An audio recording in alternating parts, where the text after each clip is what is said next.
No, no, no. Buenos días a todos y todas. Todavía no empezamos, pero les quiero dar una muy cálida bienvenida desde ya y anunciarles que vamos a empezar en unos 10 minutos. Estamos esperando todavía un momentico para darle inicio al evento. Muchas gracias.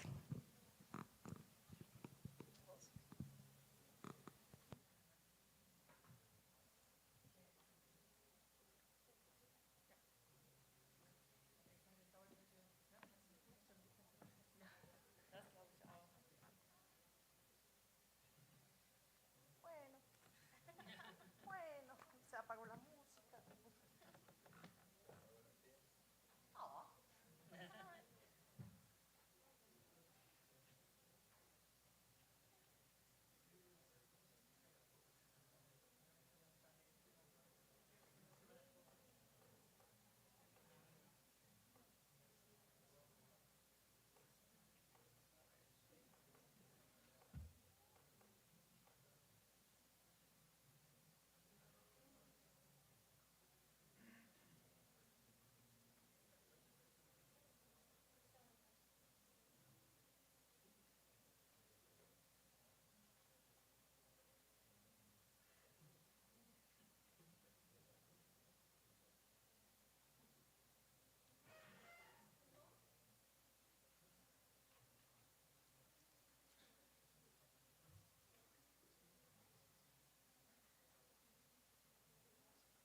¿Están todos los participantes? Ya, una se mete para allá. ¿Están todos los participantes de este lado? Falta una. Ahí ya. Sí, pero fueron al baño algunos. Ya, no, ya llegó. Los participantes están, el jurado y Diego. Lo más importante, creo.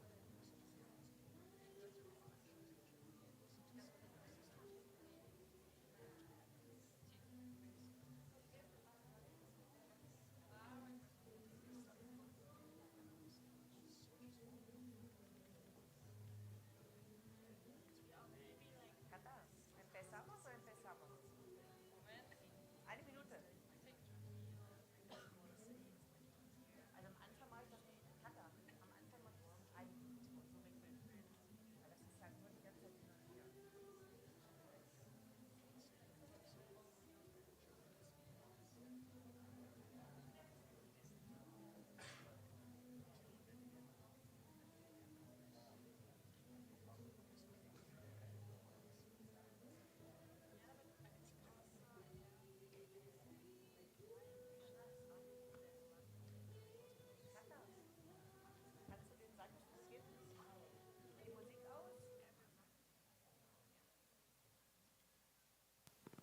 Are you ready?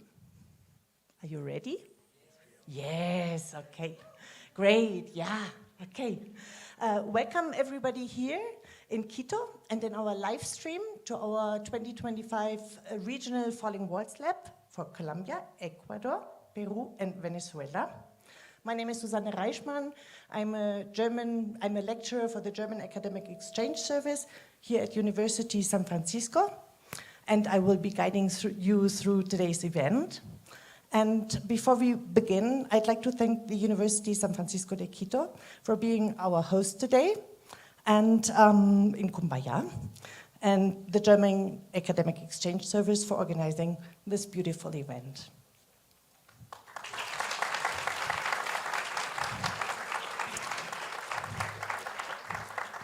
Okay, please. Welcome with me Diego Quiroga, the rector of the University San Francisco de Quito, who will open this event with a few words on behalf of the university. Thank you, Suzanne. Thank you, everyone. It's great to have you all here. Let me tell you a bit about the university. We are, first of all, I want to thank the German Foreign Service. I want to thank the DAAD, everyone who's here, like the judges from different institutions. Thank you for being here and for helping with this difficult task that I think you're going to have. So let me tell you very briefly about the university and why this is such a great event to host it here. We are a liberal arts university. We believe a lot on creativity. We think that creativity and solutions come from the mixing of different areas and different ideas that come from different places.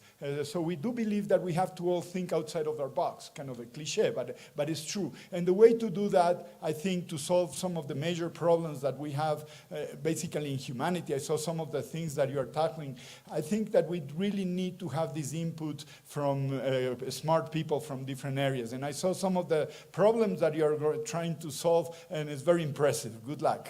And it's very, again, we as a liberal arts university we try to join a lot physics with science and with art and social sciences with law and medicine. So we are very much involved in this issue. So we want to wish, especially all the contestants, I want to wish you a lot of luck.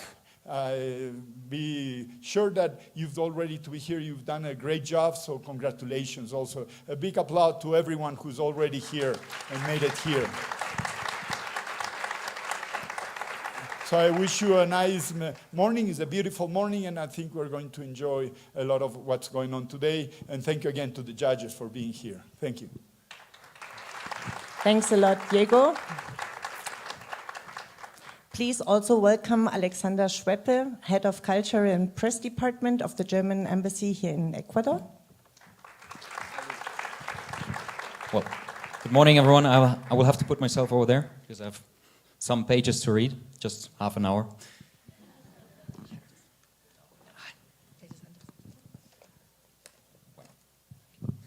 Bueno, dear participants, academic authorities, dear Diego, colleagues, friends, dear Susanne, ladies and gentlemen. It is a true honor for me to welcome you to the Falling Walls Lab Ecuador 2025 here at the prestigious University San Francisco de Quito. I'm representing through the embassy in Quito, the Federal Foreign Office, and this is initiative, which today brings together talent from Ecuador, Colombia, Peru, and Venezuela, is dedicated to a powerful mission: breaking down the walls of ignorance, exclusion, and indifference through innovation. Falling Walls Lab was born in Germany as part of the Falling Walls Foundation, organization created to commemorate a historic event that deeply marked my country and the world, fall of the Berlin Wall in November 1989.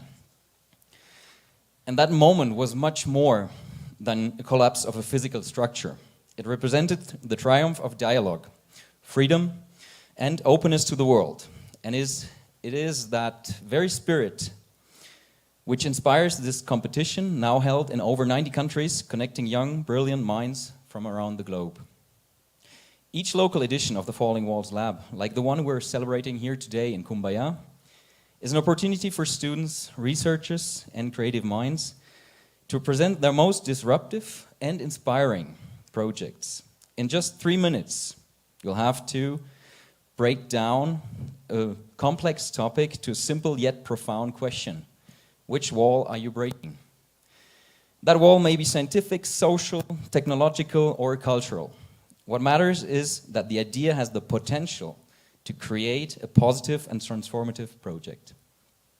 This year, thanks to the support of the DAAD, CEDIA, and the University San Francisco de Quito, this regional call for applicants has become a reality, allowing us to select the person who will travel to Berlin to represent our region in the global final in November 2025.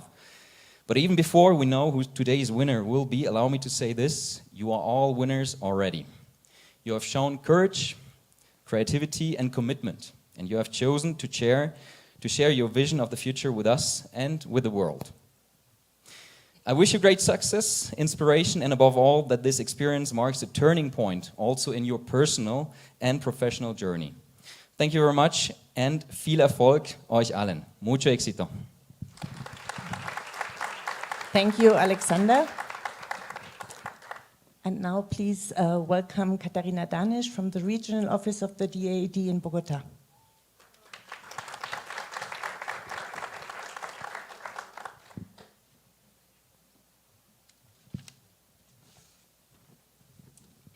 Yeah, thank you, Susanne. Thank you also, Diego Quiroga. Thank you to the University San Francisco de Quito. Thank you to the German Embassy for having us here in Quito. My name is Katarina Danisch from the Regional Office of the German Academic Exchange Service in Bogotá. And on behalf of the DAAD, I would like to give you all a very, very warm welcome to this competition today, and also to all of you in the live stream from wherever you are joining us today. And especially to the participants that are here today. As we already heard, I don't have to repeat it. I think you are already winners because you are here today and you competed against 70 other projects we received in the first place, and we selected you to join us here today and to have the opportunity and the great challenge also to present your ideas. So we are really excited to learn about your ideas today of a variety of different topics. And we are really glad to have you because we know it is difficult to do that in another language in only 3 minutes, but we know it's also a great inspiration for other young people to believe in their ideas and to share them also. So we all take deep breath right now before we get started in a moment. And yeah, thank you so much. Thank you to the university. And in the end of today, we will know who we will send to Berlin, as we just heard, to represent this region in the finals with more than 100 people from all around the world. So good luck to everyone, and let's enjoy the competition. Thank you, Katarina. Alexander and Katarina, I think they read my speech already, because I'm going to repeat a little bit right now, because I'm going to explain what is Falling Walls. Falling Walls. I think it's a powerful image. And on the 9th of November 1989, the wall dividing East and West Berlin, East and West Germany, fell and brought back together people. To commemorate this event that changed the course of history, the Falling Walls Foundation is hosting an annual conference in Berlin to bring together scientists from all disciplines and from all over the world to break the walls that are holding us back. Throughout the year, academic institutions around the world host international Falling Walls Lab to showcase the quality, diversity, and passion of their region's most innovative minds. Here they are. And in 3 minutes, each of our 13 contestants will present their solution to some of the most pressing challenges of our time and our region. Afterwards, our jury will choose one of them who will represent our region of the world in the Falling Walls Science Summit this November in Berlin. And because we know this is no easy task, we have put together a team of judges from many different fields and institutions who will select the most convincing out of our 13 presentations. I'd like to present the jury right now. Please welcome with a big applause the members of the jury. We have Dr. Cesar Zambrano, Dean of Research, University San Francisco de Quito. Thank you. Stephanie Puyes, Director of Innovation and Technology Transfer, CENICIT. Gustavo Patiño, Innovation and Technology Transfer Coordinator from CEDIA. Dr. Jochen Höhnhoff, Regional Coordinator Latin America, German Sparkassenstiftung for International Cooperation. Annika Rügner, she's a project coordinator from the German Chamber of Industry and Commerce. And finally, Andres Vera, entrepreneur and member of CETEC. They will judge the ideas and projects of our 13 contestants based on 3 criteria: breakthrough factor, relevance and impact, and also the structure and performance of their presentations. Additionally, you, our audience here in Quito and on our live stream, you will have the opportunity to vote on your favorite presentation for our audience award, so please make sure to stay with us until the end. Okay. Now we get started. I'm getting goosebumps. I'm quite nervous, I think. And remember, every contestant has only 3 minutes to pitch their project to you all. And at the end of each presentation, the members of our jury will also have the opportunity to ask a short question or comment on the presentation. So please keep it short, yeah, so I don't have to interrupt you. And we have a clock. Okay. Now, without further ado, let's start with our first block of, we have 4 blocks in totally, and we start with the first one. And please, our first contestant is Emilia Moreno from Quito.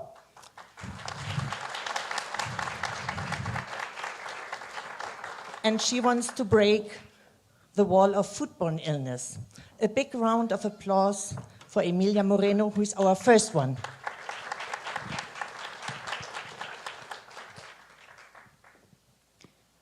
Imagine you're about to enjoy a delicious homemade meal. Everything looks perfect, but on that plate lies an invisible threat, one that could harm you and your loved ones. This isn't rare. Each year, 600 million people around the world get sick from contaminated food. That's 1 in every 10 people. And from those, 400,000 loses their lives, especially children under 5. This crisis causes $7 billion in economic losses, overwhelms the healthcare system, and leads to a massive food waste. So, who's behind all of this? The answer is bacteria. They spread through cross-contamination and unsafe handling. Let's face it, no one is completely safe. But don't worry, this story may have a hero. And no, it doesn't wear a cape. It wears nanoparticles. My research focuses on creating green metal nanoparticles using agro-industrial waste and combining them with a plastic pellet to form what I call a superfilm. Yes, we turn waste into food protection. This film can be used as food packaging, but imagine it also applied into kitchen counters, cutting boards, or other surface where contamination is common, especially for those of us who use the same knife for everything. Not judgment. The nanoparticles have an antibacterial effect. They inhibit bacterial growth on contact, so the film acts like a tiny super. It's science, sustainability, and just a little bit of creativity. Thank you.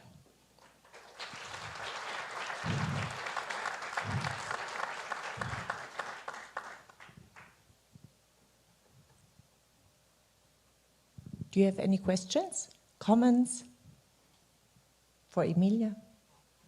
Yes, of course, Cesar. Emilia, yes, can you please tell us briefly the technical parts, the technical methodology to include the nanoparticles in the film? Okay, that's an excellent question. Thank you, Cesar.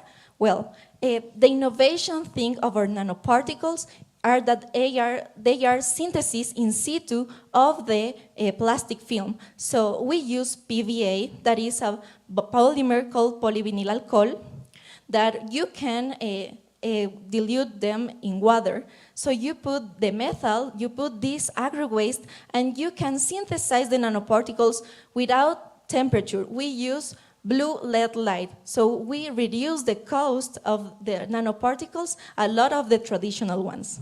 Thank you.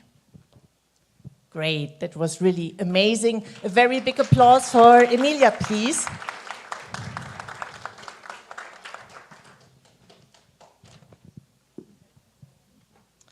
Okay, here we go with our second contestant. He's from Quito as well. Please, come to us. Jorge Ricardo Bermeo, and he's going to break the wall of unsustainable living. Thank you.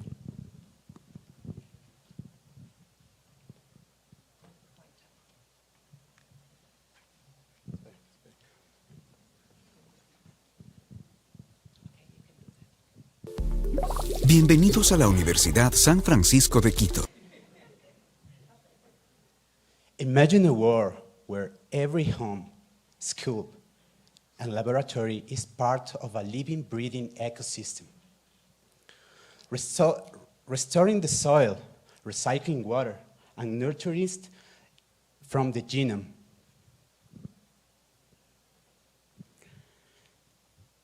We restored everything with technology and understand how we live and how we eat elements. So in this project, reclaims, today most of people try to choose to live in cities.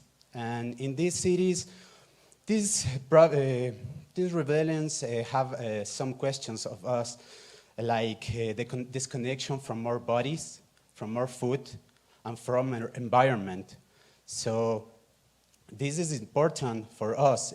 Imagine a neighborhood, imagine a world, a connection with neighborhoods, laboratories, and some people that make the chance to make the difference.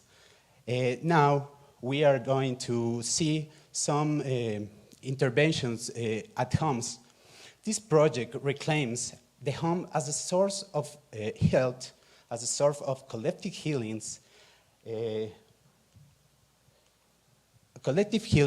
and we have to understand how we live, how we consume many processes, many food.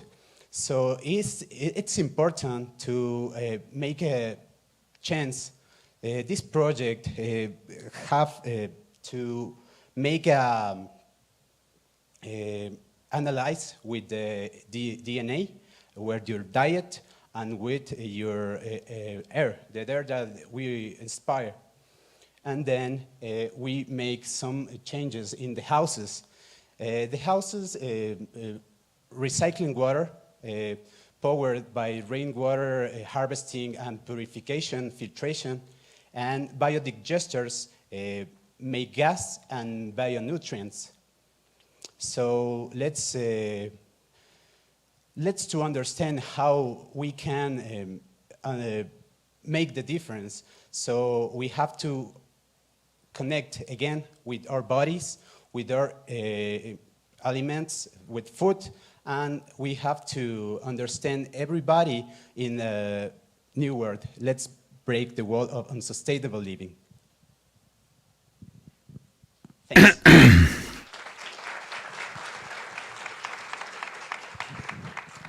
5 seconds. Great. Thank you, I think. Thank you, Jorge Ricardo. Thanks a lot for your presentation. That was already a very short first round, just of 2 presentations. But now we have an idea how to break the wall of foodborne illness and unsustainable living. Right now, we start our next round in which 4 contestants will present their ideas. We have a candidate, due to personal issues, he couldn't come to Quito. He's from Peru, and please, we will do it via Zoom, his presentation. We can already see him. Please welcome with a big round of applause, Hipólito Arturo Riveros Guevara, who will break the wall of particle tracking with quantum computer. That's it.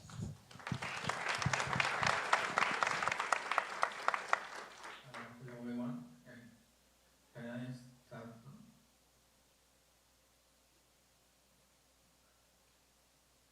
Please find the first slide.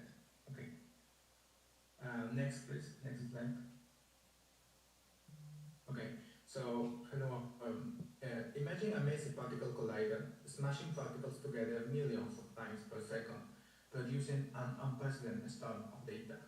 Each collision produced a cascade of particles flying through layers of detectors, leaving behind tiny footprints or signals recorded as points at each layer. The challenge? Connecting these points, layer by layer, to reconstruct each particle's unique trajectory. But this is not easy. The number of possible combinations grows exponentially with each collision event. Classical algorithms struggle to keep up, slowing down probability to analyze these processes underlying all discoveries about the universe and the particles it is made of. So that's where my research comes in. I've developed a quantum algorithm that tackles this problem using global search, a quantum computing technique known for its powerful speed in searching through complex datasets. So, next, please, next. So, quantum algorithms uses qubits, which can be 0 and 1 at the same time, that is, 2 states simultaneously. Next. With 2 qubits, we can get 4 states. Next. With 3 qubits, A, and next. In general, with n qubits, we get 2 to the power of n states we can work in parallel, simultaneously. Next. So, next. The first step in the algorithm is to represent every possible way of connecting detector points and encode all these possible combinations into the states of this system of n qubits. Next. Among these, one state will correspond to the correct track reconstruction. Next. Then we use a function to keep a score on how good each combination is. We call this the H function. Lower H means better matches, and the correct track reconstruction gets the minimum H score. Next. For example, some get 0, -5, next, -7.8 on our path, but the correct track reconstruction gets -20, which is the minimum H score. Next.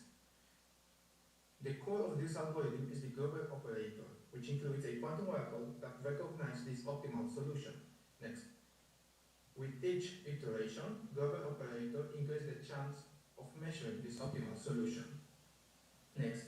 So, what we did is a simultaneous search over all possible trajectories at once, and with high probability, we got the correct track reconstruction faster than classical methods can.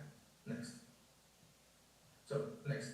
Quantum hardware limits full experimental testing, but theoretical and simulated results are promising. My method is scales with the square root of the science problem instead of linearly. That's a big deal. So this is more than just it It opens the door to faster and smarter analysis of collected data and more efficient discoveries in the fundamental laws of nature by breaking the wall of particle tracking with quantum computing. Wow. There is no time left for questions. I'm sorry. Thank you very much, Hipólito, desde Peru. And we continue with our presentations here on the stage. And I would like to call Patricia Rengel, our next contestant. She's from Quito as well, and she wants to break the wall of unfair mining. Please welcome Patricia Rengel.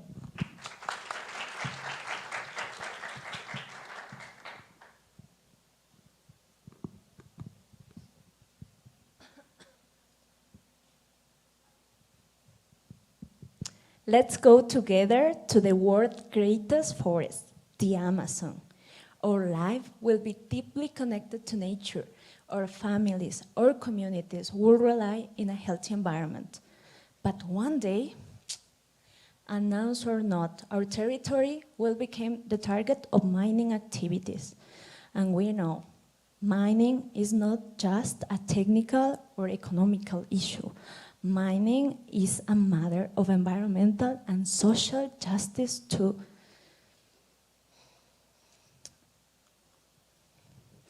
Did you know that the prices of gold, copper, silver right now are at historic highs?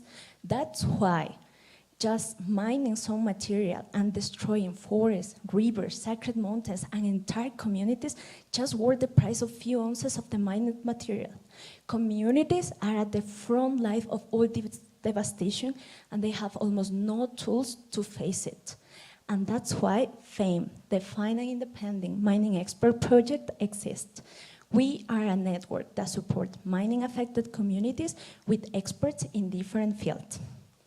The problem is that right now we are living in a furious race for resources. And in the last 50 years, the use of primary materials has tripled, and it's gonna double again in just 30 years if the path keeps the same. Mining activities are entering territories that are from communities and are really fragile ecosystems. We know that communities have the right to make informed choices over their places and territories. Oh, sorry.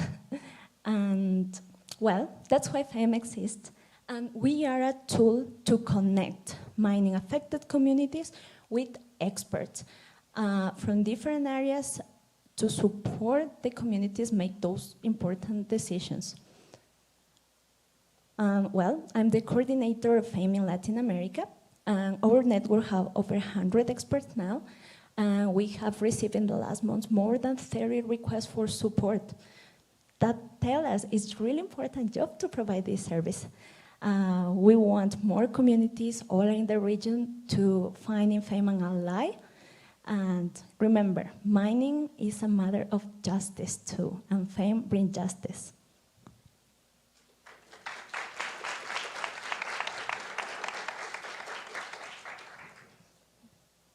Questions, comments? Well, you will be welcome to join FAME if you think your knowledge will be useful for communities. Please send us an application.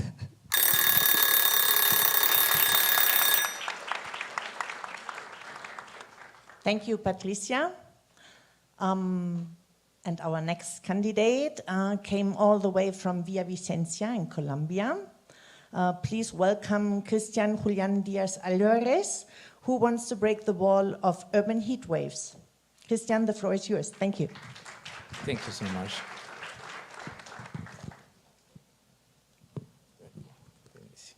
Excuse me. That's it. Okay. Thank you so much. My name is Cristian Díaz. I came from the Corporación Universitaria Meta in Villavicencio, Colombia, to present you our proposal to falling wall or urban heat waves. According to NASA, in the last 5 years, the cities around the world have experienced high temperature records due climate change and climate variability, and also by the enormous heat dissipation for combustion sources and thermodynamics cycles. Also, the loss and lack of vegetable cover in the urban landscape that exacerbate the problem. Heat waves are lethal for some kind of population, such as children, pregnant women, and older people. That's as an undesirable scenario for us. Our proposal for my student Brigitte and I consists in a low-cost furniture that can reduce the urban temperature by 3 to 5 Celsius through evaporative cooling. This structure has 4 main parts. The first one is the roof that harvests the water. The second one is the high diameter pipe, and then in the bottom of the system we have a network of small tubes that make a function of capillarity to transfer the water from the store tank to the heat transfer and cool tubes. This structure also harvests water, but its biomimetic design, emulating shape, function, and structure of the Copenia fungi and the Lengua de suegra plant. The furniture not also become a cool island that protect people when the heat waves arrive, but can, can contribute to the regulation of urban hydrology. In this moment, we have a 1 to 3 scale model with a technology readiness level of number 6, and we hope by the end of this year build a full functional structure in our community. Thank you for the invitation. Thank you so much. Any questions? Comments? Hello, I just want to say congratulations, and I want to know the cost or the different costs because you said that it's really low cost, and I have that question. Thank you. Our goal is to build a structure no more than $10,000.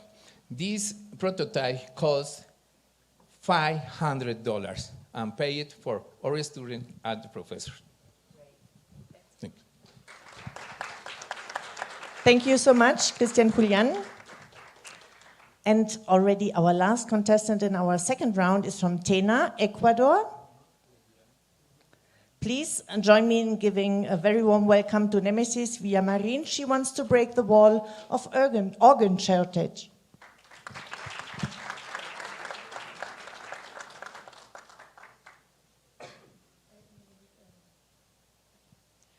Every 10 minutes, someone is added to a transplant waiting list. And every hour, a person dies waiting for an organ. Every year, more than 100,000 people die worldwide for lack of comparable organs. Modern medicine depends on a limited resource, the body of another human being. The wall I want to break is organ shortage. As a biotechnology student, my proposal is 4D bioprinting of functional organs. It combines biotechnology, regenerative medicine, and intelligence materials to create living, adaptable, and personalized organs.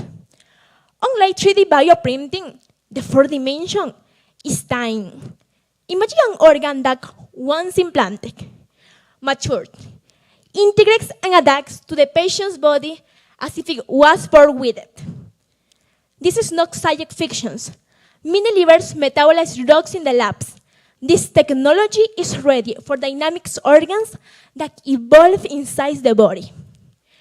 My approach is based on 3 pillars: Bioinspired design which mimic natural vascular networks that guides nutrient and oxygen.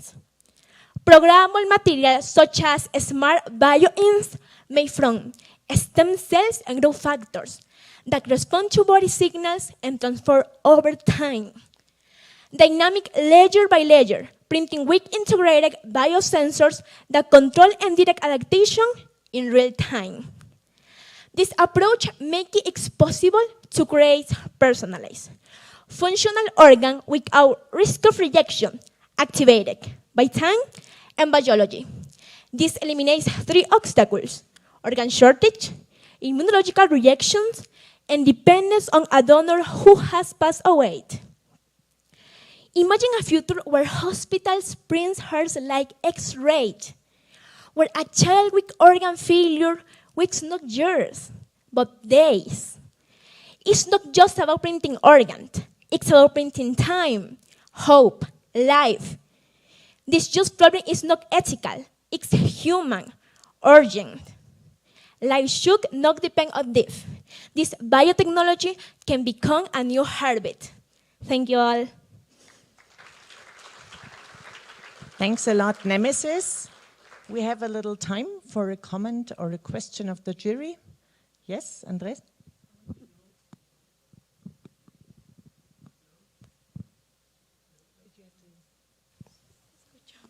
Hello, hello.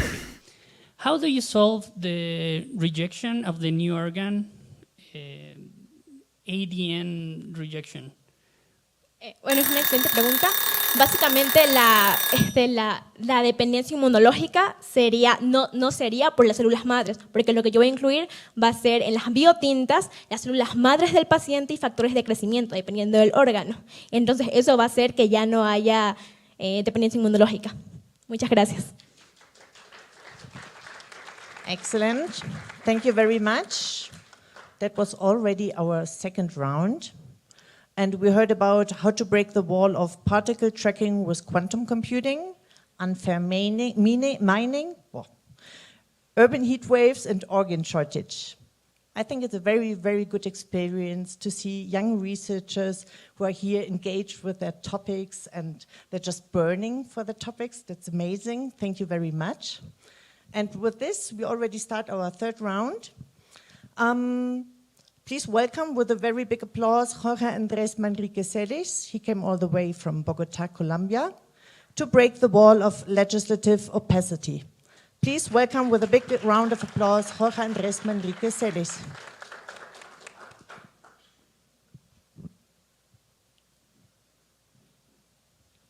Raise your hand if you have ever wondered what your congressman is voting on right now.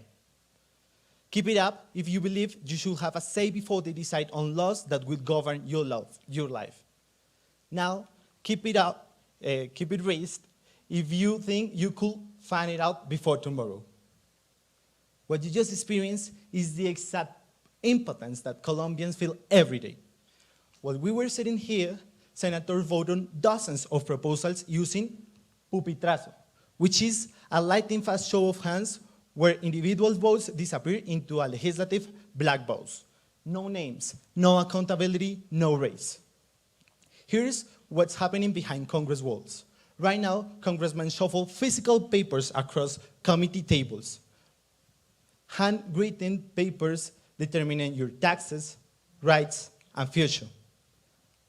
These papers vanish into an administrative limbo. When senators, via pupitrazo, hundreds of proposals get bundled together and approved in seconds. Just in matter of fact, last year in Colombia, over 1,000 proposals were processed this way. Educational funding, go in a show of hands. Healthcare regulation, you'll find it on a newspaper, maybe. This isn't just opacity, this is a legislative disappearance. Now, imagine more 600 million Latin Americans living under similar legislative black boxes. This is a continental crisis. But moment, what if we could turn this black box into a glass house? Meet Casamigos. Think of it as a Google Maps for your laws. Just like Google Maps shows traffic jams in real time, Casamigos chose a specific where you lost get stuck. Here's how it works. Every proposals get registered digitally at committee tables, just facilitating the continuing administrative report. So, how do you become the GPS for your own interest? Basically, Casamigos, whatever you care about, environmental laws or education, Casamigos alerts you the moment someone proposes changes and notifies you before the vote happens. It's like having X-ray vision in every room, supported by personal people in the place, where decisions about your life are made. Now, if you are tired of being governed by invisible decisions, join me. Together, we are breaking the wall between you and your democracy. One transparent vote at a time.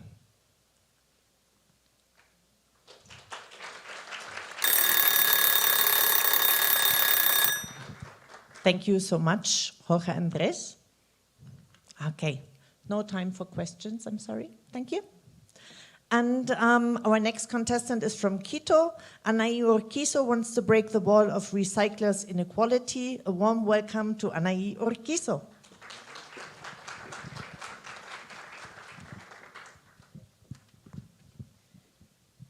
Good morning.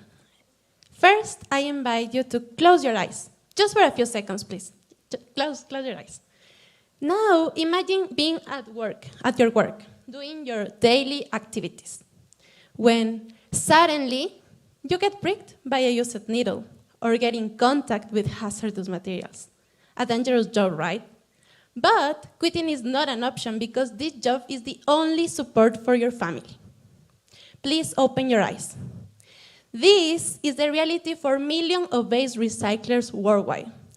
Although the recycling industry employs over 4 million people, 60% work in an informal way, a majority women, especially in developing countries like Ecuador, facing precarious working conditions and sanitary risks. They are entrepreneurs. They are providing these recovered materials to the industry, but the lack of opportunities limits their ability to improve their working conditions. I am Anaí Urquizo, an environmental engineer, and I want to break the wall of recyclers' inequality with an innovative mobile application that redefines recycling, turning it into an educational, connective, and dignifying experience with learning levels or rewards. We have some key players here. First, recyclers. The app allows recyclers to receive collection routes directly from households, avoiding the unsafe practice like searching into dumpsters. And it is a kind of Duolingo for entrepreneurship, providing access to financial education tools and business training, with the opportunity to compete for a seed capital. Then we have citizens. The app allows a simple and dynamic way to learn how to properly separate waste and to connect with local recyclers. Finally, we have institutions, like enterprises and local governments. The sponsorship scheme ensures the sustainability of the model. Let's break the walls of recyclers' inequality with 3 things: empowering them, educating communities, and shape a more sustainable future together. Thank you.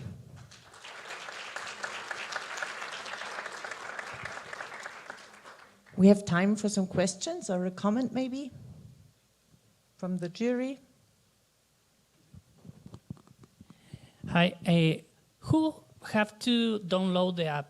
Yeah, we have like 2 users. The citizens, that it's important to say that the more features has the citizens for the disponibility of a smartphone, but the other part is the recyclers that also had like different channels like WhatsApp, text, and calls for ensuring that the mobile smartphone accessibility doesn't have to be a problem. Thank you, Anaí. And let's continue with our next candidate. He's from Cali. Colombia. Please welcome Daniel Hurtado. He wants to break the wall of invasive anemia diagnosis. Daniel, the floor is yours.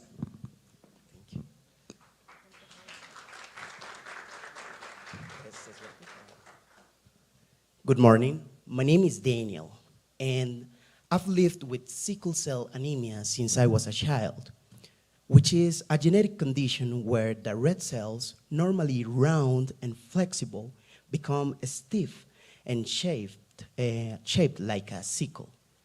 So what happens with that? These cells can block the blood flow, causing pain and also leading to chronic anemia. And that means a lack of healthy red blood cells to carry oxygen. So with that, we have already a problem. But sickle cell anemia is just one out of a kind. Anemia affects over 1.6 to 1.9 billion people around the world, especially children and pregnant women. So that's a huge issue, especially with the pregnant woman, and you know the children are the future. What happens with that? In rural areas, it's extremely difficult for you to have access to a blood test. If you don't have access to a blood test, you may be suffering for anemia and you don't have it. Maybe one of you has anemia right now and we don't know. That's something that me as a doctor, I could probably find out, but you wouldn't be able to notice until it is too late. And that's a wall. And that's the wall that I want to break. Because in the rural areas of Colombia or the sub-Saharan parts of Africa, having access to a lab test is extremely difficult. So that means no early detection, no second chance. With no second chance, there's no life. So I created HemoHelp, a non-invasive anemia diagnosis that is going to help us as doctors, nurses, or even for patients to be able to know if you are in risk of anemia or if you are already causing anemia. How does it work?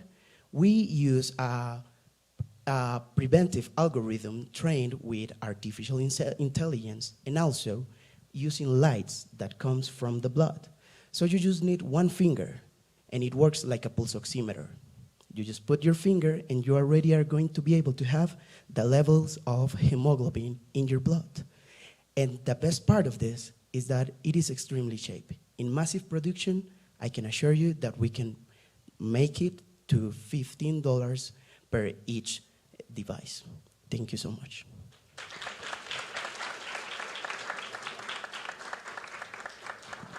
Thank you so much, Daniel. Is there any question, comment from the jury? Thank you.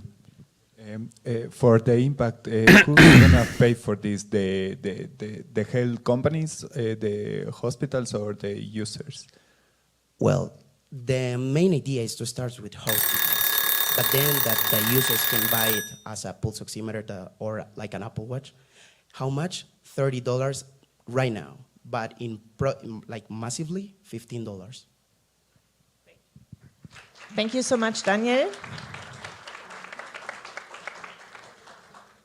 And our last contestant in our third round is from Quito again, Ecuador. Please welcome Estefany Visuete. She wants to break the wall of unsustainable urbanization.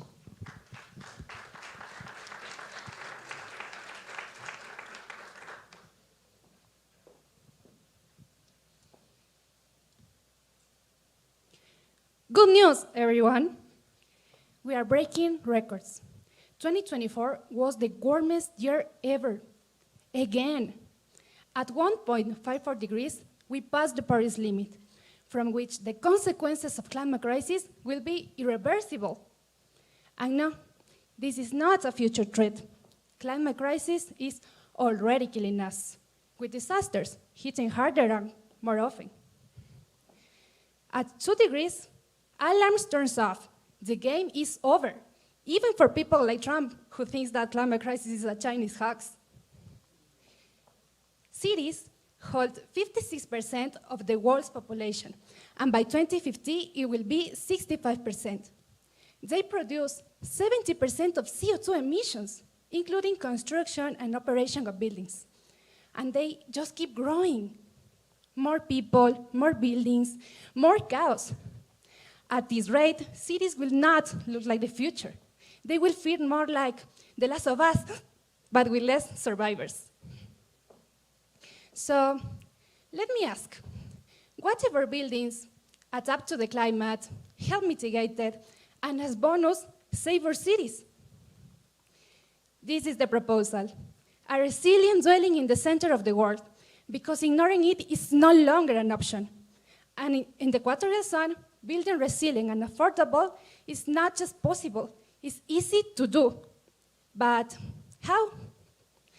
Low carbon materials to cut embodied carbon, passive design to achieve thermal comfort without machines, photovoltaic energy to reach net zero energy, integrated rainwater and greywater systems, and if we add composting and green areas, we get more than a house. It's a replicable and scalable solution that any city could apply. So maybe visiting that house could be more inspiring for Katy Perry's album than spending 93 tons of CO2 emissions on an 11-minute space trip. So all we need to fall the wall of unsustainable urbanization is to stop pretending normal construction still works. It's time to act, but not like Professor Farnsworth, who says, I really want to do something, but I am already in my pajamas. Thank you so much.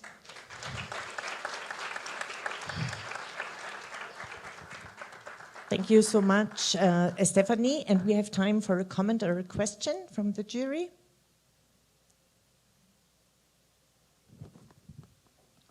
That was really illuminating. I think you have the matches and the spark, and it is candlelight, but it's not a rocket still. So maybe you can tell us something about your launch plan. Okay. About the plan or the project, it's a huge project because we want that this house is a prototype to have resilient cities.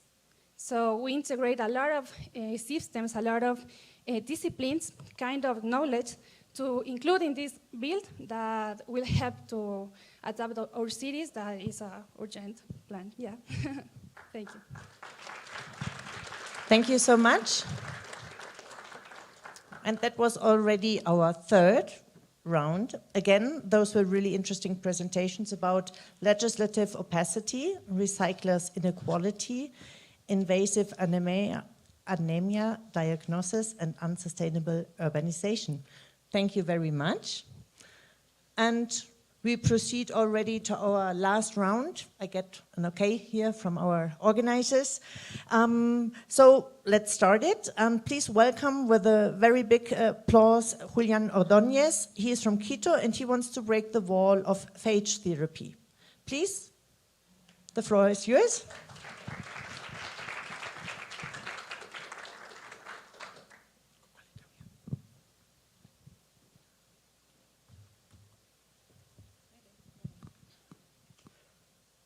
Right now, as I speak, thousands of banana plants are being destroyed by invisible enemy, Ralstonia solacenarum, the bacterium that causes the moco disease, also known as the wilting of bananas.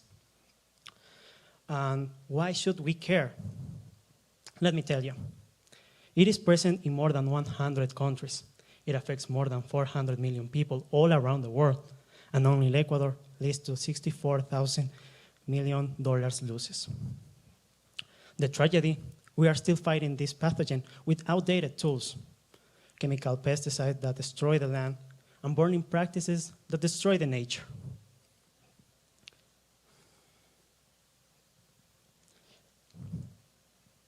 Within the mission to saving the crops, we leverage the phage therapy technology.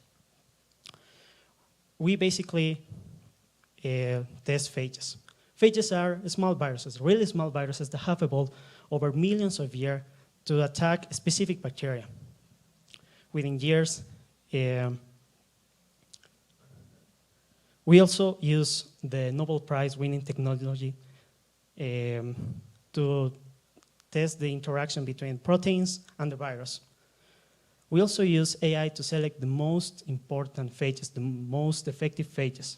Finally, we used the nanotechnology to encapsulate the phages and test the stability.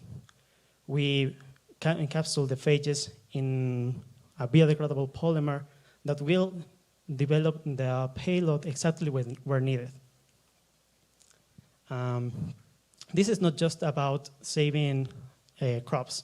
This is about making agriculture a sustainable and equitable practice enhanced with nature. Thank you so much.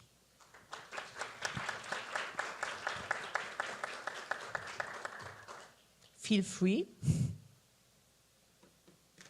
Yes, Cesar. What is the efficiency of your new bacterial mixture against common antifungal antipesticides? Okay, we are in early stage as a startup. We are making the computational model. We are planning to use a cocktail of phages, and in this case, we will have a really high precision medicine. It's like that, precision medicine. And what will be the cost? As a precision medicine, it will have a higher cost than pesticides, but it will have a better cost revenue. Better cost revenue. Thank you.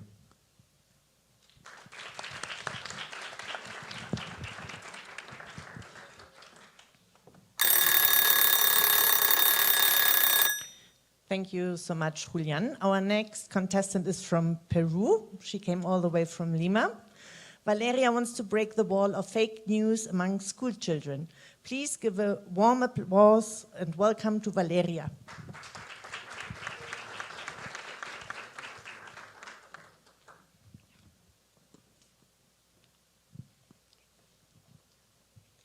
Hello, everybody. My name is Valeria Vicente. I am a Peruvian journalist from El Foco, and I'm here to talk to you about the future. Spoiler alert, it doesn't look great.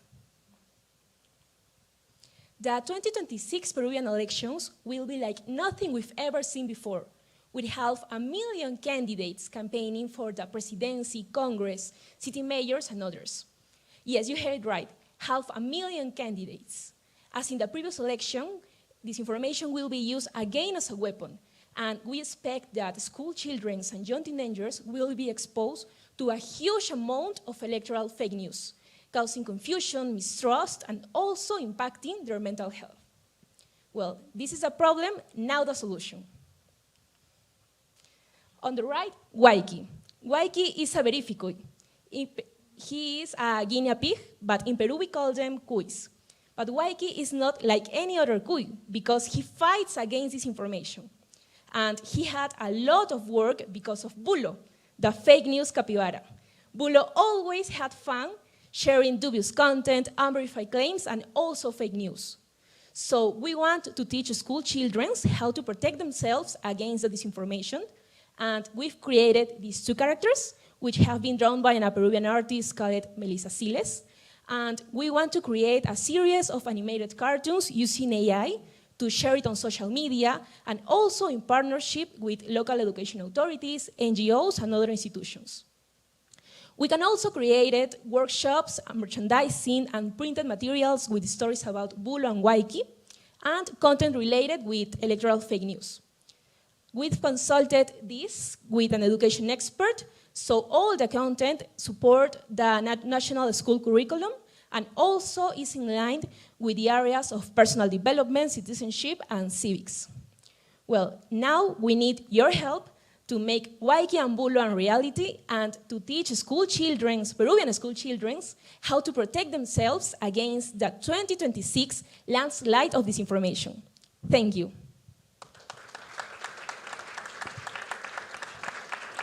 Thank you. Valeria, we have time for some questions or comments, dear jury.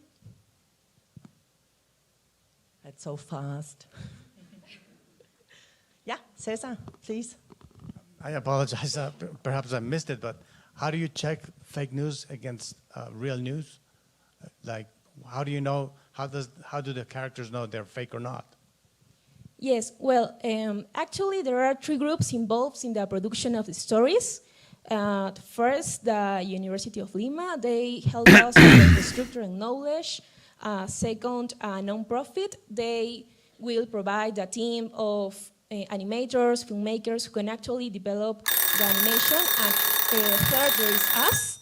We are a team of journalists, and we are focused on investigate and also to produce stories about this information, so we can provide the concept, the knowledge about how to differentiate fake news and, well, information that is verified. Thank you, Valeria. Thank you very much. And we're already coming to our last candidate from Quito. Please welcome with a very big applause, Andre Mosquera. He wants to break the wall of AI telemed. Andre, the floor is yours.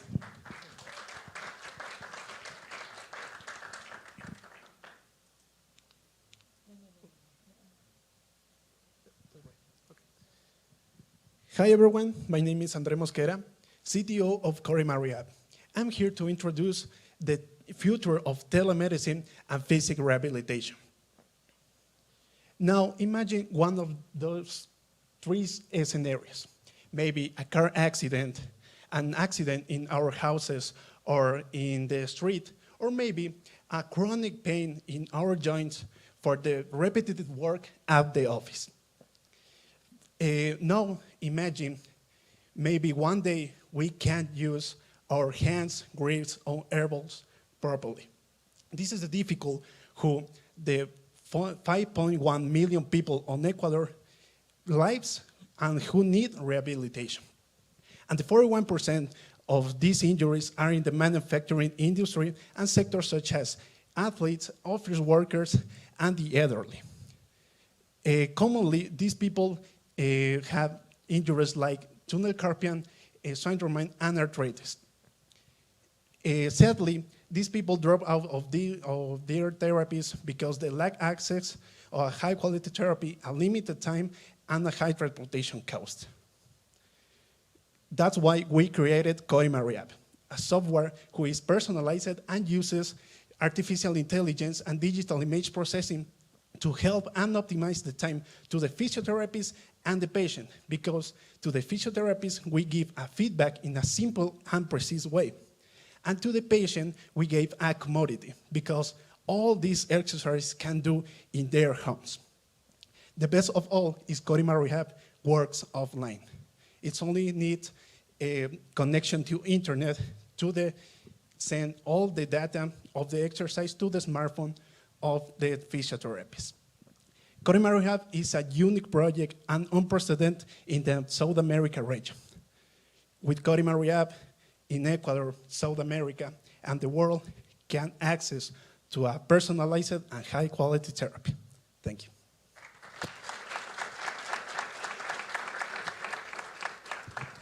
Any questions? Comments, please, from the jury? It's our last candidate.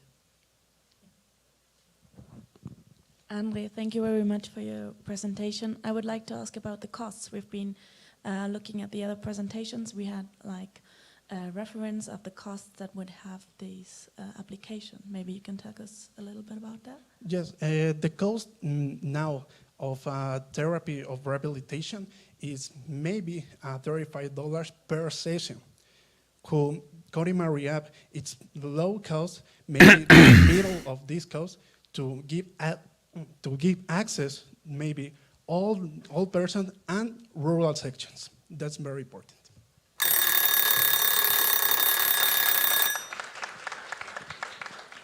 Thank you so much, Andre. That's it.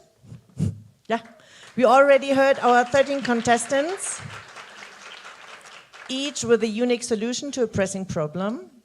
And now our lovely jury has 20 minutes, I think 30, to discuss observations and impressions and decide who we are going to send to Berlin to represent our part of the world at the Breaking Wall Science Summit in November. All the while, we can take a short break and get to know our contestants at the coffee station in the lobby, if you would like to. And to everybody who is here watching us on our live stream, please don't go away yet. After the break, you, just like everybody here, will have the chance to vote on our audience award. So we will be back in 25 minutes. Thank you so much. Vamos a ir a una sala de reuniones acá para que puedan reunirse y tomar su decisión.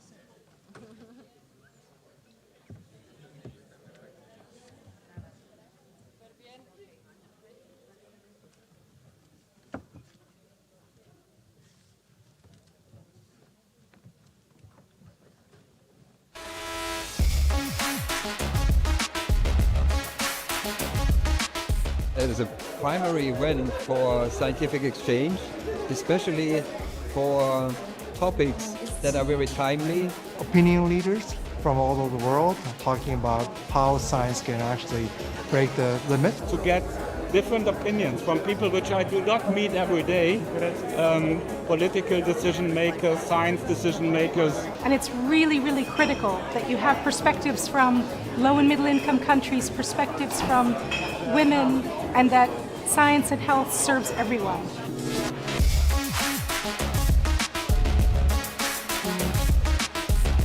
Well, I'm discovering a very lively event with many interesting people. A lot of contacts are being established. Great networking, so many people to talk. It's fantastic lectures, great discussions.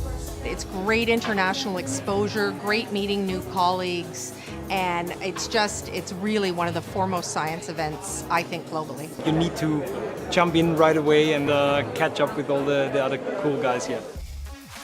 It's wonderful to be in an environment where everybody is, I feel, like-minded and very much future-oriented. Science gives us tremendous hope for sustainability, for better health in the future, but also of bringing societies together. You can't do science without hope. It's about the future, it's about discovery. Because if you do science, you discover that the world is wonderful, and you learn to discover these beautiful things.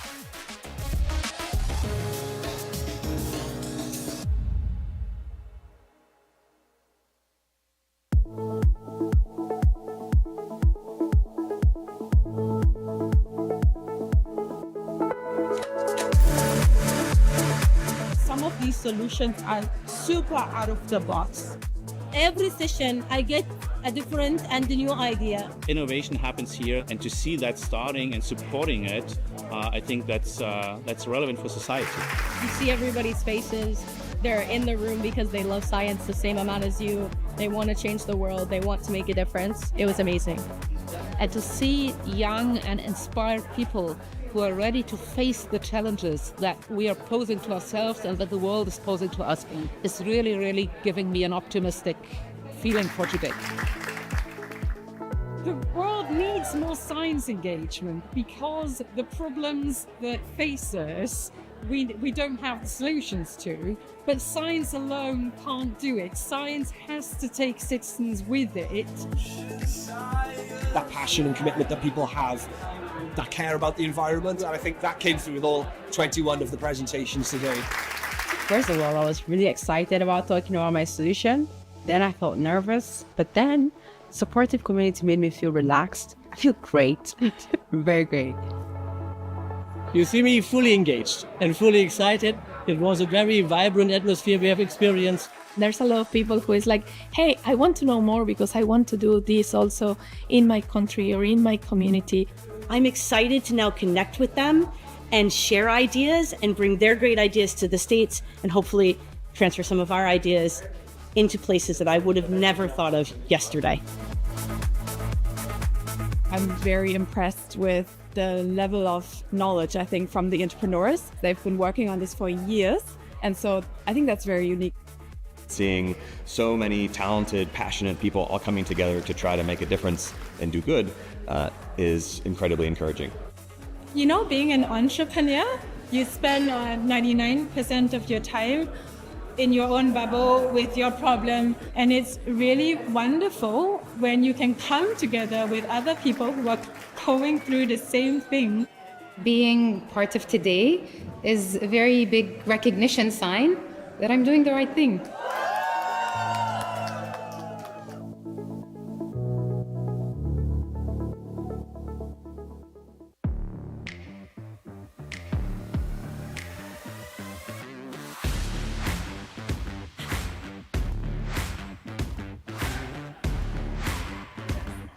Falling Walls Engage is special every year, but this year what I think is particularly special is the range of social issues and the range of audiences that are being targeted with the projects we've seen.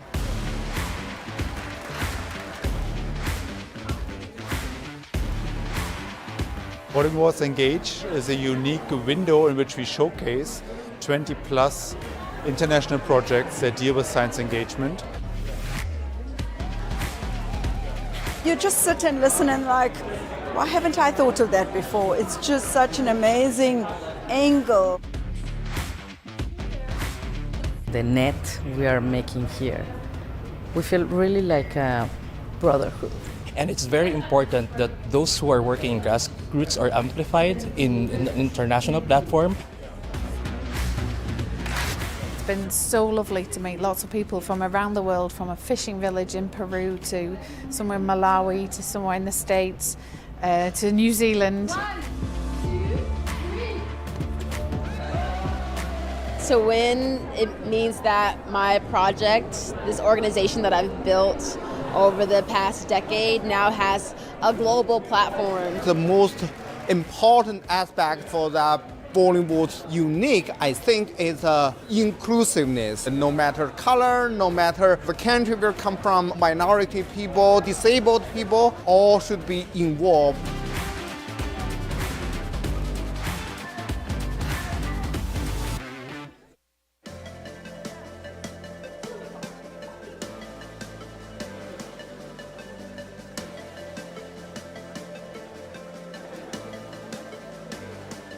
It's like a dream come true. I'm really happy to be here. I've learned about so many walls that can break.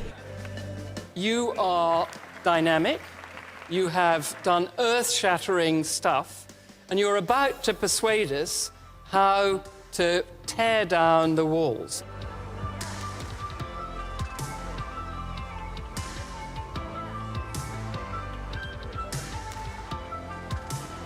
It can feel like the longest 3 minutes of your life or the shortest. Seeing everyone sitting there and like looking at me was a whole new world.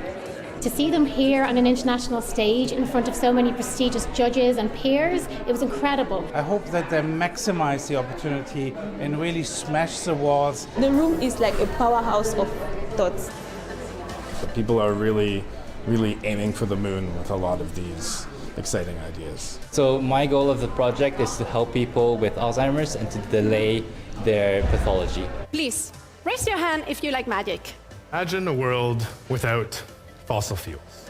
Really being able to select the best out of the best, that's probably the most challenging. Well, a breakthrough winner should have had an original idea and a clever way of addressing it. Impact on a global scale to have a sustainable solution.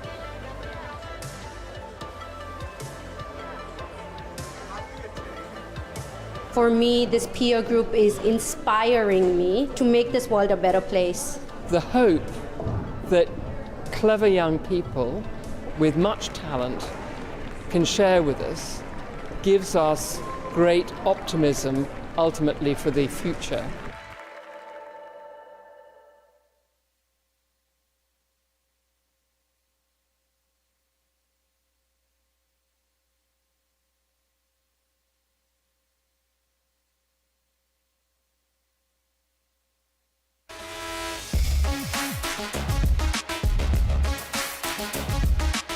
It is a primary event for scientific exchange, especially for topics that are very timely.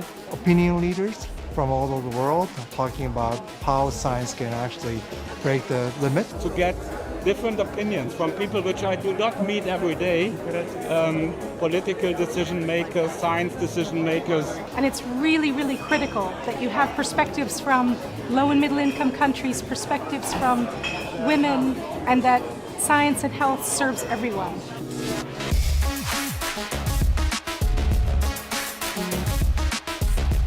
Well, I'm discovering a very lively event with many interesting people.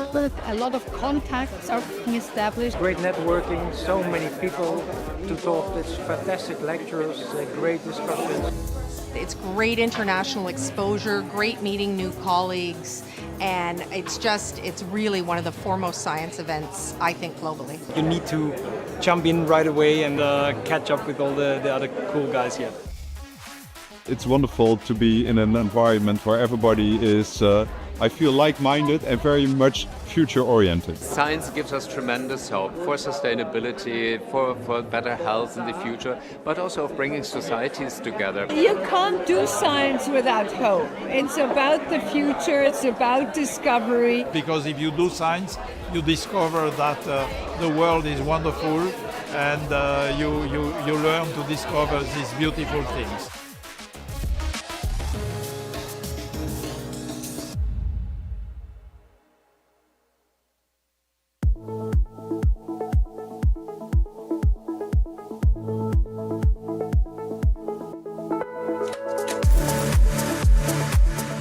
These solutions are super out of the box.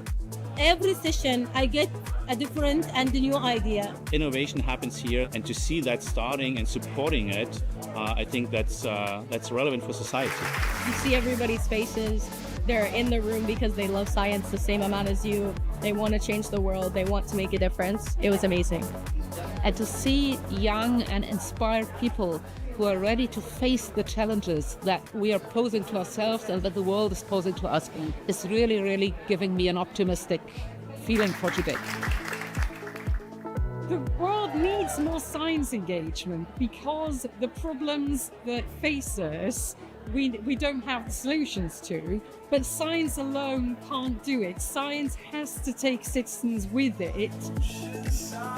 That passion and commitment that people have, that care about the environment, and I think that came through with all 21 of the presentations today. First of all, I was really excited about talking about my solution. Then I felt nervous, but then supportive community made me feel relaxed. I feel great, very great. You see me fully engaged and fully excited. It was a very vibrant atmosphere we have experienced. There's a lot of people who is like, hey, I want to know more because I want to do this also in my country or in my community. I'm excited to now connect with them and share ideas and bring their great ideas to the States and hopefully transfer some of our ideas into places that I would have never thought of yesterday. I'm very impressed with the level of knowledge, I think, from the entrepreneurs. They've been working on this for years, and so I think that's very unique. Seeing so many talented, passionate people all coming together to try to make a difference and do good is incredibly encouraging. You know, being an entrepreneur, you spend 99% of your time in your own bubble with your problem, and it's really wonderful when you can come together with other people who are going through the same thing. Being part of today is a very big recognition sign that I'm doing the right thing.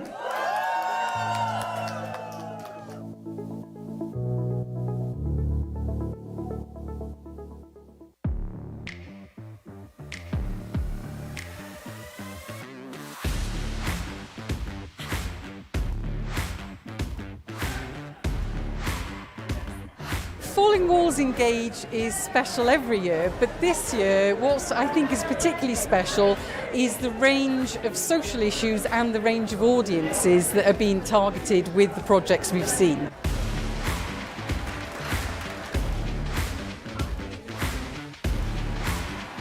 Falling Walls Engage is a unique window in which we showcase 20 plus international projects that deal with science engagement.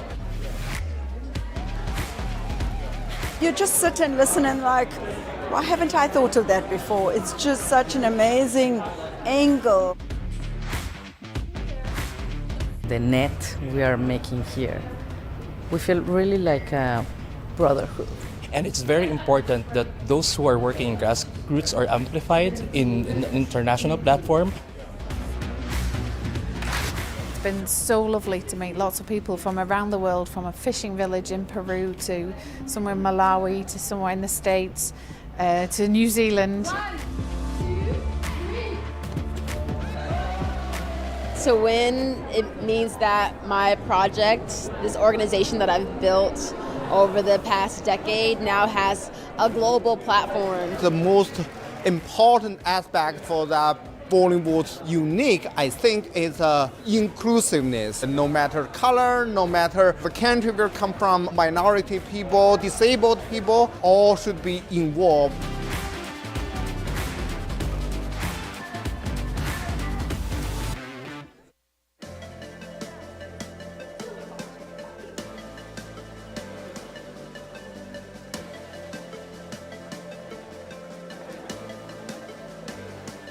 It's like a dream come true. I'm really happy to be here. I've learned about so many walls that can break.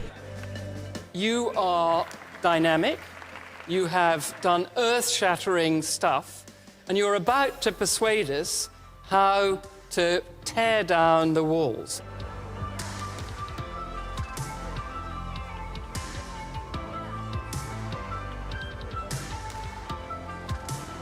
It can feel like the longest 3 minutes of your life, or the shortest. Seeing everyone sitting there and like looking at me was a whole new world. To see them here on an international stage in front of so many prestigious judges and peers, it was incredible. I hope that they maximize the opportunity and really smash the walls. The room is like a powerhouse of thoughts. People are really aiming for the moon with a lot of these exciting ideas. So my goal of the project is to help people with Alzheimer's and to delay their pathology. Please, raise your hand if you like magic. Imagine a world without fossil fuels. Really being able to select the best out of the best, that's probably the most challenging. Well, a breakthrough winner should have had an original idea and a clever way of addressing it. Impact on a global scale to have a sustainable solution.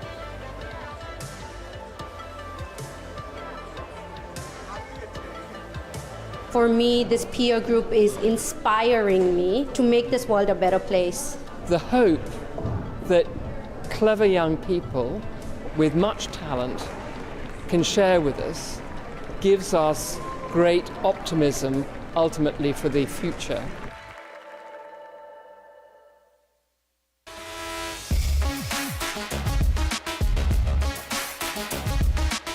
It is a primary event for scientific exchange, especially for topics that are very timely.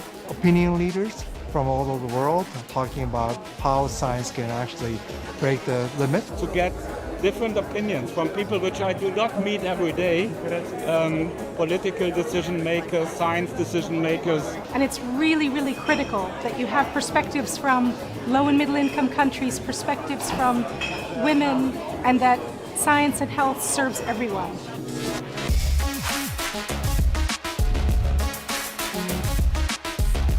Well, I'm discovering a very lively event with many interesting people. A lot of contacts are being established. Great networking, so many people to talk with, fantastic lecturers, great discussions. It's great international exposure, great meeting new colleagues, and it's really one of the foremost science events, I think, globally. You need to jump in right away and catch up with all the other cool guys here. It's wonderful to be in an environment where everybody is, I feel, like-minded and very much future-oriented. Science gives us tremendous hope for sustainability, for better health in the future, but also of bringing societies together. You can't do science without hope. It's about the future, it's about discovery. Because if you do science, you discover that the world is wonderful and you learn to discover these beautiful things.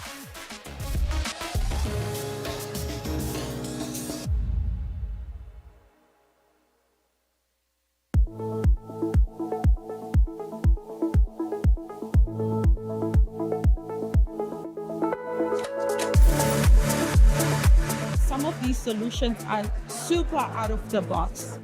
Every session I get a different and a new idea. Innovation happens here, and to see that starting and supporting it, I think that's relevant for society. You see everybody's faces. They're in the room because they love science the same amount as you. They want to change the world. They want to make a difference. It was amazing.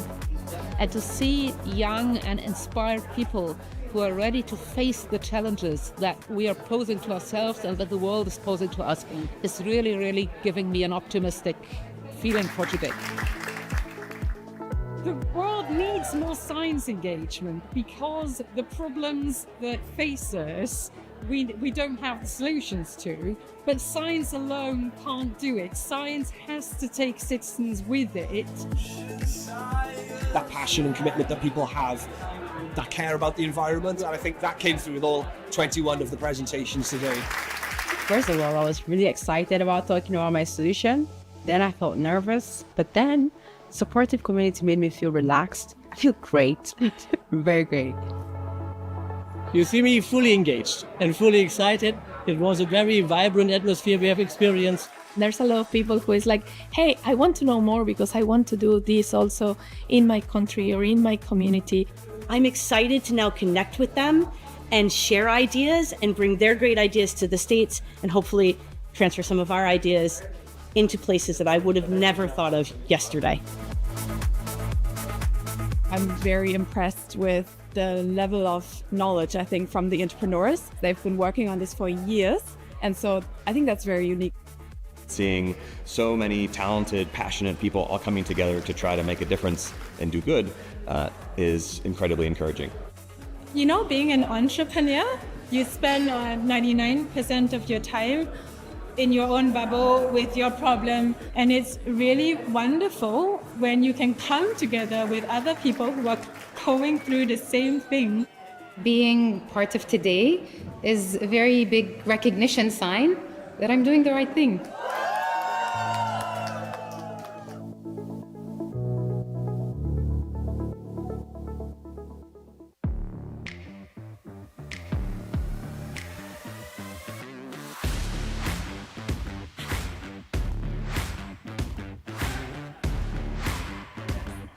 Falling Walls Engage is special every year, but this year what I think is particularly special is the range of social issues and the range of audiences that are being targeted with the projects we've seen.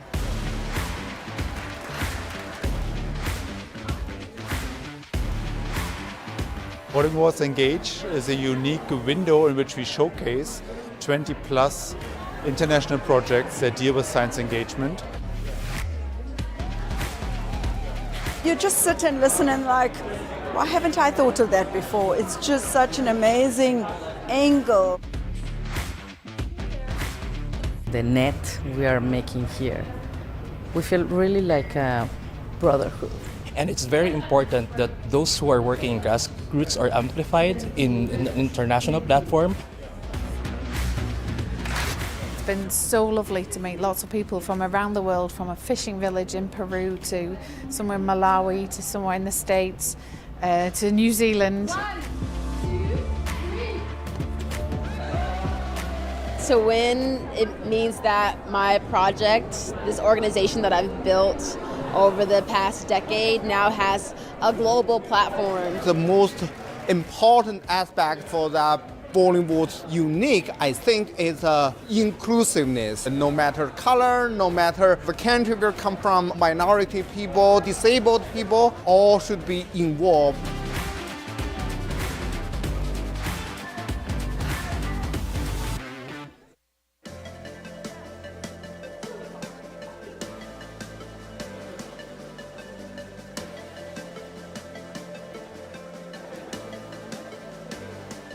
It's like a dream come true. I'm really happy to be here. I've learned about so many walls that can break. You are dynamic, you have done earth-shattering stuff, and you're about to persuade us how to tear down the walls.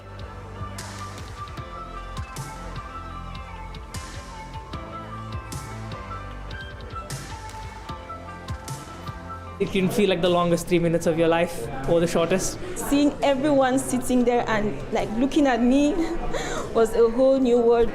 To see them here on an international stage in front of so many prestigious judges and peers, it was incredible. I hope that they maximize the opportunity and really smash the walls. The room is like a powerhouse of thoughts. People are really aiming for the moon with a lot of these exciting ideas. So my goal of the project is to help people with Alzheimer's and to delay their pathology. Please, raise your hand if you like magic. Imagine a world without fossil fuels. Really being able to select the best out of the best, that's probably the most challenging. Well, a breakthrough winner should have had an original idea and a clever way of addressing it. Impact on a global scale to have a sustainable solution.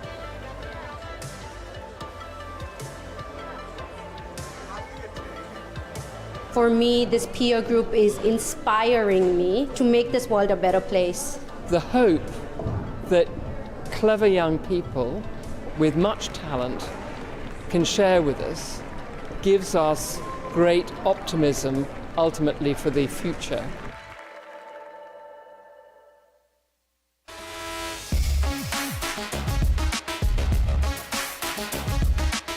It is a primary event for scientific exchange, especially for topics that are very timely.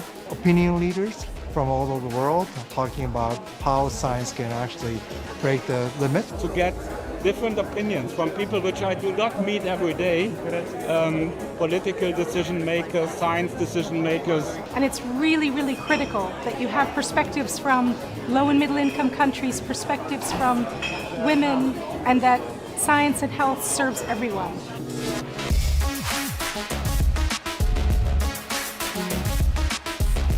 Well, I'm discovering a very lively event with many interesting people. A lot of contacts are being established. Great networking, so many people to talk. It's fantastic lectures, great discussions. It's great international exposure, great meeting new colleagues, and it's really one of the foremost science events, I think, globally. You need to jump in right away and catch up with all the other cool guys here. It's wonderful to be in an environment where everybody is, I feel, like-minded and very much future-oriented. Science gives us tremendous hope for sustainability, for better health in the future, but also of bringing societies together. You can't do science without hope. It's about the future, it's about discovery. Because if you do science, you discover that the world is wonderful, and you learn to discover these beautiful things.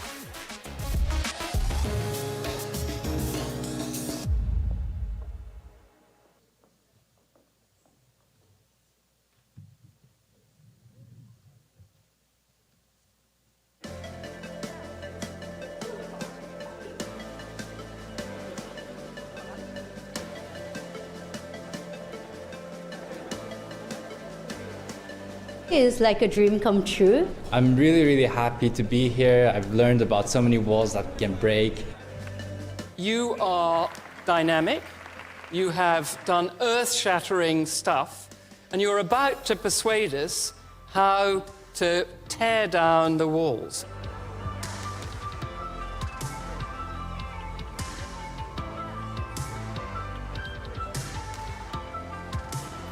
It can feel like the longest 3 minutes of your life, or the shortest. Seeing everyone sitting there and like looking at me was a whole new world. To see them here on an international stage in front of so many prestigious judges and peers, it was incredible. I hope that they maximize the opportunity and really smash the walls. The room is like a powerhouse of thoughts. People are really aiming for the moon with a lot of these exciting ideas. So my goal of the project is to help people with Alzheimer's and to delay their pathology. Please, raise your hand if you like magic. Imagine a world without fossil fuels. Really being able to select the best out of the best, that's probably the most challenging. Well, a breakthrough winner should have had an original idea and a clever way of addressing it. Impact on a global scale to have a sustainable solution.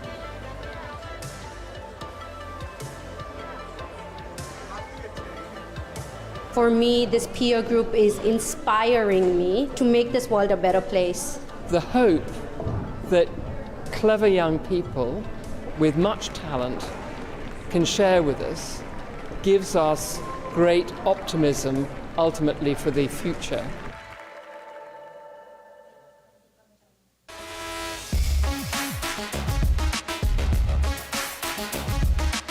It is a primary event for scientific exchange, especially for topics that are very timely. Opinion leaders from all over the world talking about how science can actually break the limit. To get different opinions from people which I do not meet every day, political decision makers, science decision makers.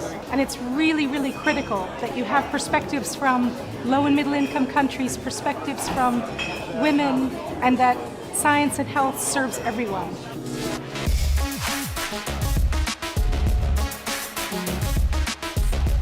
Well, I'm discovering a very lively event with many interesting people. A lot of contacts are being established. Great networking, so many people to talk. It's fantastic lecturers, great discussions. It's great international exposure, great meeting new colleagues, and it's really one of the foremost science events, I think, globally. You need to jump in right away and catch up with all the other cool guys here.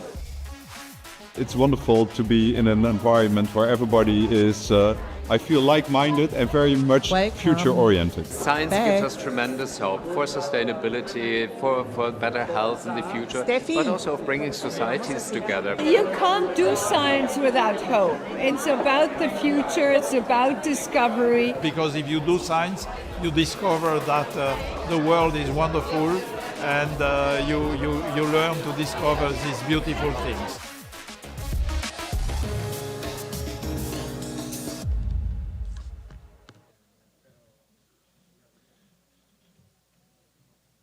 Okay, welcome back, everybody.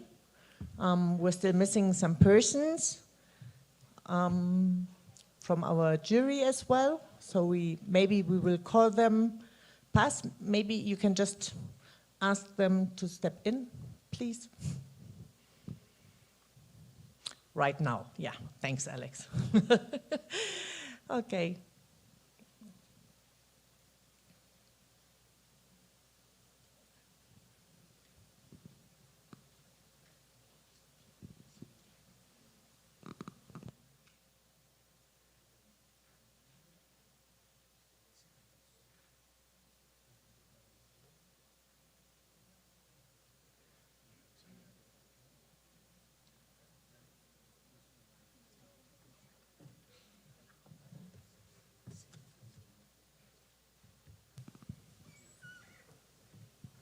Yeah, now everybody's back.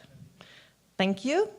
And welcome back to the award ceremony of the 2025 Falling Walls Lab in Ecuador.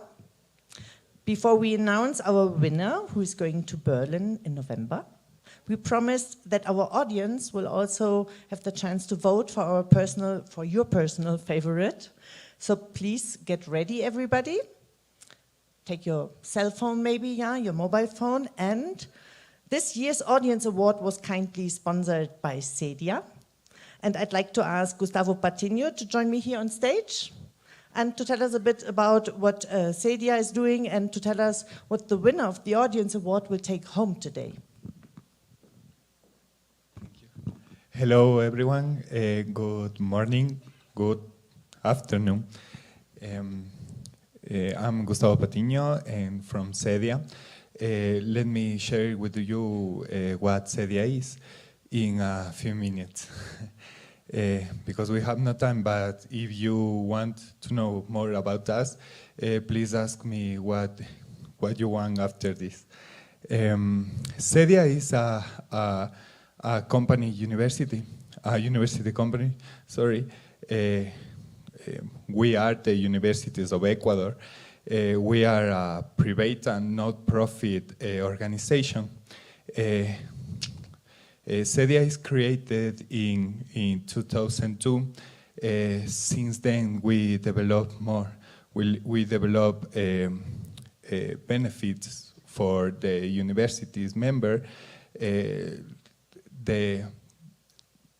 The rules we argue, all what we do argue, for the rectors of the universities that make CEDIA, and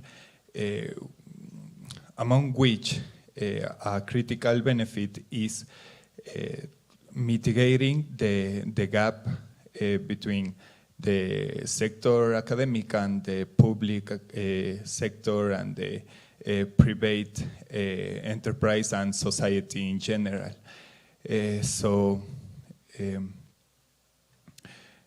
With this benefit, we're looking for give this knowledge and make a positive impact in the lifestyle of the people. So if you want to know more about us, please contact us for the CEDIA.edu.com.ec, and if you want to know more about us, please ask me after this. And we're very thankful for being part of this and part of the Falling Walls, which is a program to develop links between science and society, and it aligns with the purpose of CEDIA. Thank you very much. Thank you, Gustavo. I'd like to, please just stay with me here. Yeah. And can you just say with one sentence, what is the prize for the audience award? Thank you. Well, the prize is about a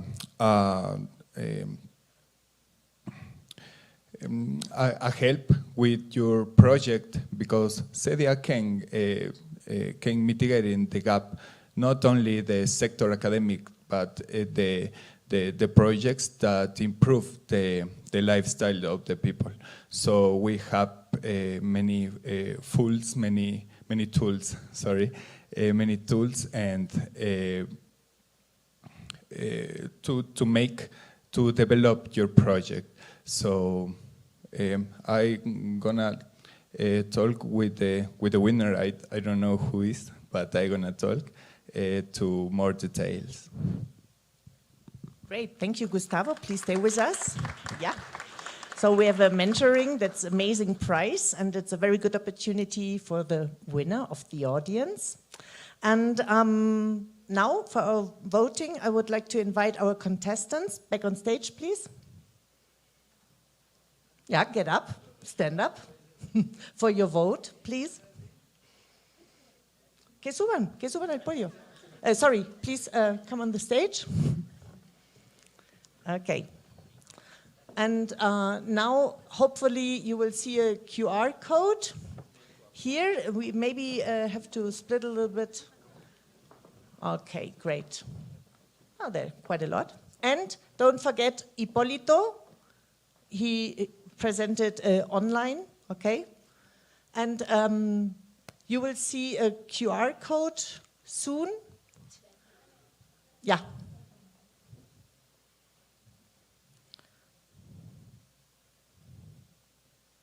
When you will see the QR code up there on the screen and in the live stream as well, this takes you to our poll, and you have one vote. Here we go. Maybe just please let the audience see the QR code. Please a second.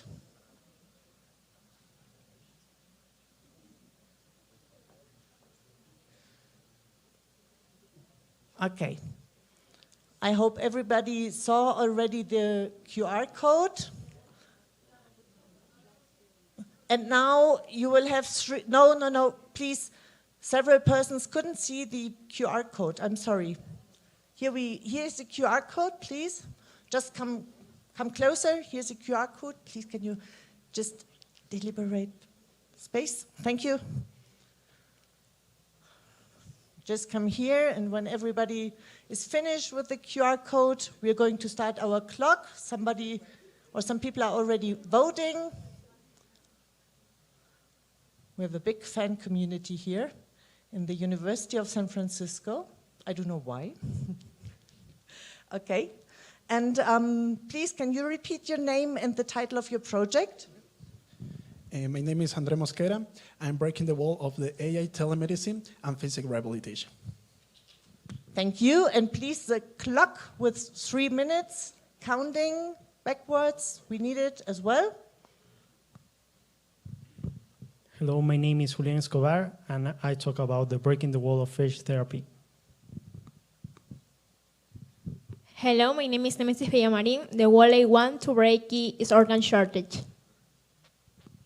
Hello, everybody. My name is Valeria Vicente, and I am here to break the wall of disinformation. My name is Stephanie Bisuete. I want to break the wall of unsustainable urbanization. Hi, I'm Patricia, and I want to break the wall of unfair mining. Hi, everyone. My name is Emilia Moreno, and I want to break up the wall of foodborne illness. Hi, my name is Ana Urquizo, and I want to break the walls of recyclers' inequality. Hi, my name is Andres Manrique, and I want to break the wall of legislative opacity. Hi, my name is Daniel Hurtado, and I'm breaking the wall of invasive anemia diagnosis. My name is Christian Diaz. I want to break the wall of urban heat waves. Hello, I'm Ricardo Bermeo, and I'm breaking the wall of unsustainable living. My name is Susanne Reichmann. I'm not breaking any wall, but I would like to comment on our poll.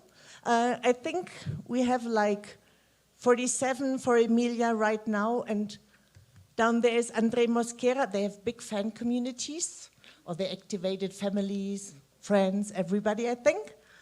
And we have 1 minute left to vote. I hope everybody could enter the poll. You have to send it. Huh? You click and then you send. Yeah, in the live stream, please, when you vote, you have to send your vote as well. Send it, sometimes you can't see it on your mobile phone. Emilia Moreno and Andre Mosquera and Daniel Hurtado, I can't know, I think Emilia se fue.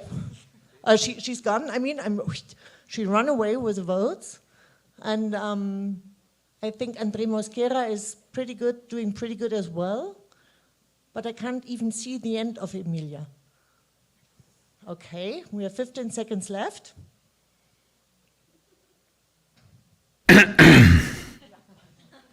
It was a clock, huh? It wasn't us. Okay, we have 3 seconds left, and we're done. We'll close the poll, and I have a little problem. Is it? Yeah. Okay. And I think, first of all, we would like to give you all a participation certificate. Yeah. There was Emilia. Thank you very much. Thank you very much.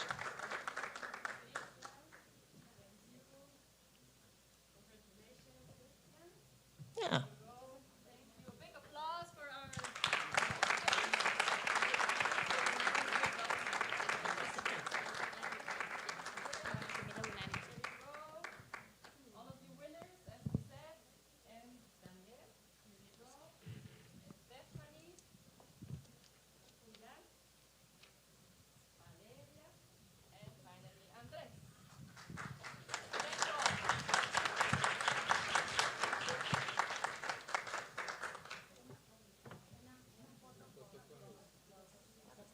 Okay. And we have a winner. Oh, it's very close, very, very close. On the second place, we have Emilia with 92 votes.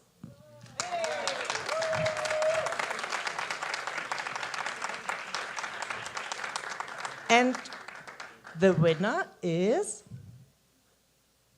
The winner is Andre Mosquera with 93 votes, just one more vote. Okay, I would like, Gustavo, do you want to give him the prize, the audience award, please? Here, the first one, yeah. And a big round of applause.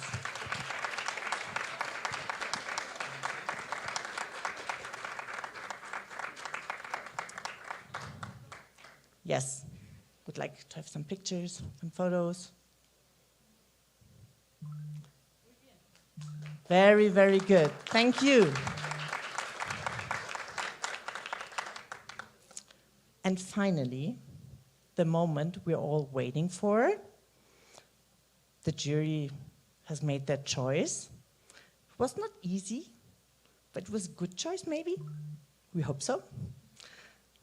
I'm still nervous. I'm getting goosebumps with this. Yeah, and I hope you're excited as well. And I would like to invite Alexander Schweppe from the German Embassy again, who will tell us who is going to Berlin in November. Yeah. Okay, so let's start by putting a bit of tension by starting with the third place. And the third place is someone we already saw up here. It's Andre Mosquera. Congratulations.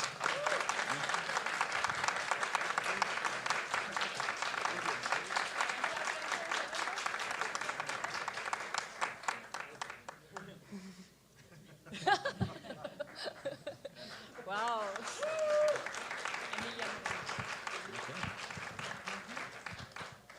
And for the second place is also someone quite known up here. It's Emilia Moreno. Congratulations.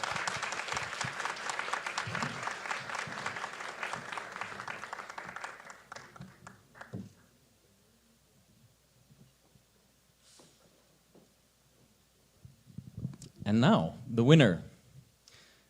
How much time do we have? So, I'm just inviting up here to the front stage, Daniel Hurtado.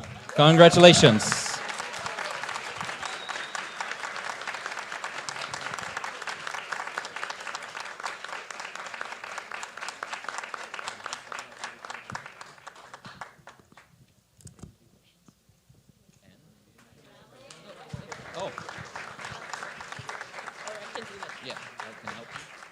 Daniel, as a symbolic boarding pass for your trip to Berlin, we also brought a little boarding pass for you because you will be representing this region for us in Berlin in November. Thank you very, very much for your presentation. Please stay with us here on the stage. And right now I would like to invite Dr. Cesar Zambrano, Dean of Research of the University of San Francisco de Quito, who will close this event. Cesar, the floor is yours.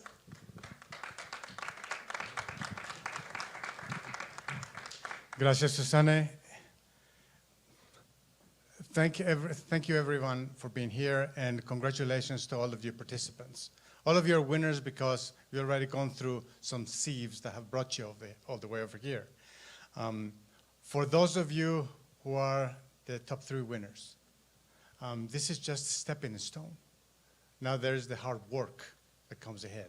Now that doesn't mean the other ones are not in the correct path to make a difference in the future. I think that you all have already started, and this is something that often we do not think about when we are pondering about a new entrepreneurship. And the reason why I'm saying this is because these 13 participants have been brave enough to start. They have the idea, and some of you are already halfway through. Looking for further financing to make a difference in the world. And an advice from us at USFQ, for we already have, I believe, 5 startups that have been valued about $1.5 million. And the reason why I'm saying this is because the first step to make a difference is to just start. And as you already know, you can never be ready enough. So for the people in the future who are going to be in this contest, I invite you to just start. Because if you wait to be ready, you'll never be ready and you'll never start. So as far as that is concerned, and to finish up, I want to thank the DAAD, Susanne, Katerina, the German Embassy, the German government, and particularly CEDIA, who've been collaborating with us for a very long time. I also want to thank Diego, and who's been supporting us in this event. And again, thank all of you for being here, and we hope to see you again in another event. Gracias. Thank you so much, Cesar. Please, Cesar, stay with us because after the closing words, I'm going to close actually with some remarks. Thank you very much, everybody here. And I'd like to thank the members of our jury. You did a great job. Thank you. And I think you had the most difficult task here today. Big applause again, please. And a special thank you to our audience for making this an unforgettable experience. Yes, please. And all the members of the organizing teams at the University of San Francisco de Quito and the DAAD.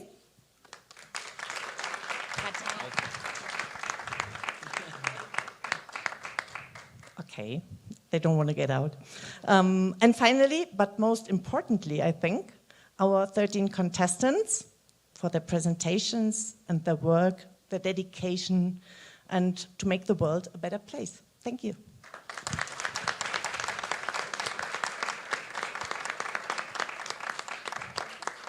Now we finish. Thank you very much. I'd just like to invite the jury members here on the stage to take some pictures, please.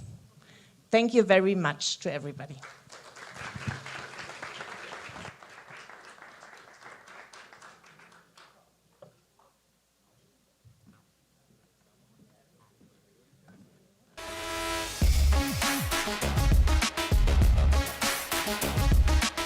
It is a primary event for scientific exchange, especially for topics that are very timely. Opinion leaders from all over the world talking about how science can actually break the limit. To get different opinions from people which I do not meet every day, political decision makers, science decision makers.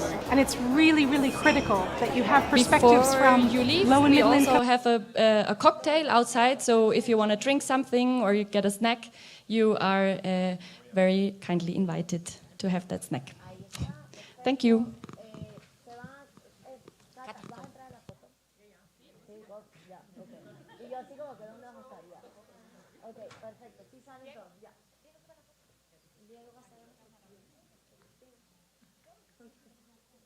Ya, ahora esperemos. Ya.